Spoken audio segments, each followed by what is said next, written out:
Hello friends to our YouTube channel Tektra Ace. Today we will discuss the detailed syllabus of subject F2 बचपन और बाल विकास। हर बच्चे के विकास की अपनी अलग प्रक्रिया होती है, अतः सभी बच्चों का बचपन एक जैसा नहीं हो सकता। साथ ही उनकी वृद्धि एवं विकास के विभिन्न आयामों में भी कई भिन्नताएं होती हैं। इसी संदर्भ में मनोगत्यात्मक विकास की समझ प्रशिक्षुओं में होनी चाहिए, ताकि वे बच्चों द्वारा की जाने वाली सामान्य क्रियाओं के विषय में सूक्ष्म व मनोवैज्ञानिक दृष्टिकोण विकसित कर सकें। वर्तमान में सृजनात्मकता को विद्यालयी शिक्षा में विशेष स्थान देने पर जोर दिया जा रहा है। बच्चों को सृजनात्मक तौर पर सीखने सिखाने के माहौल से जोड़ने के लिए अभिप्रेरणात्मक माहौल को बनाने की अपेक्षा होगी और सीखने की प्रक्रिया को रूढ़िवादी दृष्टिकोण से आगे ले जाना होगा। जैसे कि खेल एक सशक्त माध्यम है सीखने सिखाने का, लेकिन अधिकतर यह मानते हैं कि यह मनोरंजन मात्र का साधन है।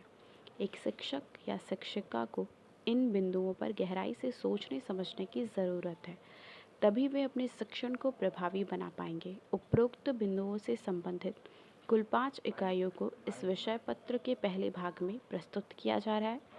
यह अपेक्षा है कि सभी प्रशिक्षु व प्रशिक्षक बाल विकास के इन विभिन्न आयामों को अपने शिक्षाई चिंतन एवं सीखने सिखाने की प्रक्रिया में शामिल करेंगे। इस विषय का उद्देश्य निम्न है। इस पाठ्यक्रम पर आधारित विषय वस्तु के शिक्षण के उद्देश्य निम्नलिखित हैं। बचपन के बारे में मनोवैज्ञानिक सामाजिक अवधारणाओं की समझ को विकसित करना, बाल विकास की अवधारणा तथा इसका सीखने से अंतर संबंधों का विश्लेषण करना, बच्चों की शारीरिक व मनोगत्यात्मक विकास के विभिन्न पहलुओं से अवगत होना, सीखने में सृजनात्मकता की भूमिका को समझना, बच्चों के सीखने सिखाने में खेल की भूमिका का विश्लेषण करना, बच्चों के व्यक्तित्व विकास के विभिन्न पहलुओं से अवगत होना, संवेगात्मक एवं नैतिक विकास की अवधारणा को समझना।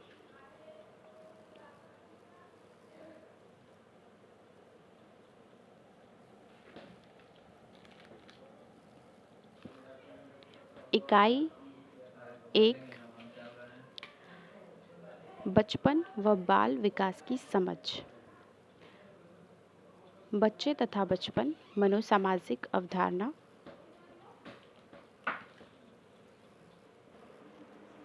बचपन को प्रभावित करने वाले मनोसामाजिक कारक। बाल विकास अवधारणा, विकास के विविध आयाम प्रभावित करने वाले कारक। बुद्धि एवं विकास अंतर संबंधों की समझ, अध्ययन के तरीके।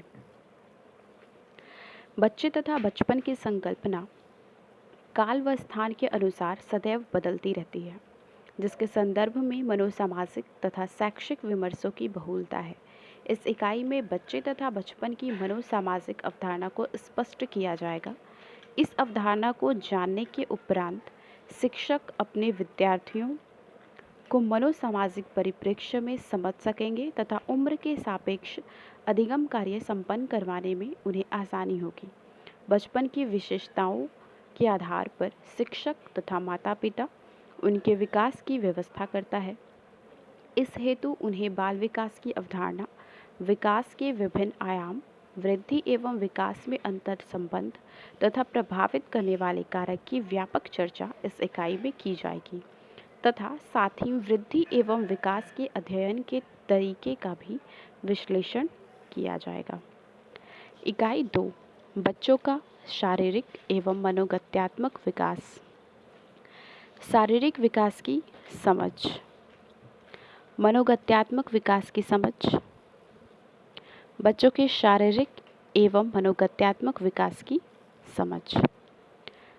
एक स्वस्थ बच्चे में ही स्वस्थ मस्तिष्क व चिंतन का विकास संभव है, अतः मनोविज्ञान के दृष्टिकोण से बच्चे के शारीरिक विकास को अति महत्वपूर्ण माना गया है। इसी संदर्भ में मनोगत्यात्मक विकास की समझ प्रशिक्षुओं में होगी ताकि वे बच्चों द्वारा की जाने वाली सामान्य क्रियाओं के विषय में सूक्ष्म व मनोवैज्ञानिक दृष्टिकोण विकसित कर सकेंगे। शारीरिक व मनोगत्यात्मक विकास सिर्फ शरीर से संबद्ध नहीं है, बल्कि उनका प्रभाव बच्चे से जुड़ी सीखने की अन्य प्रक्रियाओं पर भी पड़ता है। अतएव शिक्षक, माता पिता व समुदाय बच्चों के शारीरिक व मनोगत्यात्मक विकास में क्या भूमिका निभा सकते हैं, इसे भी समझना आवश्यक है। इन सभी विषयों पर इस इकाई में विस्तार से चर्चा की जा रही है। इकाई 3, बच्चों में सृजनात्मकता। सृजनात्मकता अवधारणा बच्चों के संदर्भ में विशेष महत्व। बच्चों में सृजनात्मक विकास हेतु विविध तरीके। सृजनात्मकता प्रभावित करने वाले कारक। आज हम सब सीखने में सृजनात्मकता के महत्व को समझ रहे हैं। नवाचारी शैक्षिक विमर्शों में यह जोर देकर कहा जा रहा है कि बच्चे अपनी सृजनात्मकता के कारण बेहतर सीख सकते हैं। अतः शिक्षक या शिक्षिका के लिए यह जरूरी है कि वह बच्चों में निरंतर सृजनात्मकता के पोषण के लिए रास्ते तैयार करें। इसके लिए क्या तरीके होने चाहिए तथा शिक्षक की उसमें क्या भूमिका हो, इस पर चर्चा इस इकाई में की जाएगी। इकाई 4, खेल और बाल विकास। खेल से आशय, अवधारणा, विशेषता, बच्चों के विकास के संदर्भ में महत्व। बच्चों के खेल विविध प्रकार एवं संदर्भ। बच्चों के विविध खेल सीखने सिखाने के माध्यम के रूप में। बच्चों के सीखने में उनके खेल की भी अहम भूमिका होती है।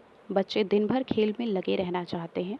यह खेल सिर्फ मनोरंजन के साधन नहीं है, जैसा कि आम धारणा है, बल्कि बच्चों के विकास के सबसे प्रभावी कारकों में से एक है।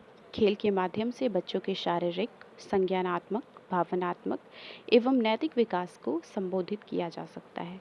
सीखने सिखाने के दृष्टिकोण से खेलों के विविध स्वरूपों को अपनाने से बच्चे खेल खेल में ही वैसी अवधारणाओं को आसानी से समझ जाते हैं जो वे कक्ष में प्रत्यक्ष शिक्षण से नहीं समझ पाते। अतः सीखने के संदर्भ में खेलों को समझना और अपने शिक्षण में उनका इस्तेमाल करना हर शिक्षक या शिक्षिका के लिए ज़रूरी है। इन सब बिंदुओं पर इस इकाई में चर्चा की गई है। इकाई 5, बच्चे और व्यक्तित्व विकास। व्यक्तित्व विकास के विविध आयाम, एरिक्सन के सिद्धांत का विशेष संदर्भ। बच्चों में भावनात्मक संवेगात्मक विकास का पहलू, जॉन बॉल्बी का सिद्धांत एवं अन्य विचार। नैतिक विकास और बच्चे सही गलत की अवधारणा, जीन पियाजे तथा कोहलबर्ग के सिद्धांत। सीखने सिखाने का बच्चों के व्यक्तित्व पर गहरा प्रभाव पड़ता है। साथ ही बच्चों के परिवेश का भी उनके व्यक्तित्व विकास में अहम भूमिका है। अतः बच्चों के विकास को सकारात्मक दिशा देने के लिए हर शिक्षक या शिक्षिका के लिए व्यक्तित्व विकास के वैसे पहलुओं को समझना जरूरी है जिनसे हर व्यक्ति को गुजरना होता है। भावनात्मक एवं नैतिक पहलुओं का व्यक्तित्व विकास में एक महत्वपूर्ण स्थान है, जिनसे संबंधित सैद्धांतिक बिंदुओं की समझ शिक्षकों को इस इकाई में दी जाएगी। इनके स्पष्ट समझ से शिक्षकों को वह बल मिलता है जिससे वे अपने विद्यार्थियों के सीखने को प्रभावी तौर पर बाल केंद्रित व सार्थक बना सकते हैं। Thank you.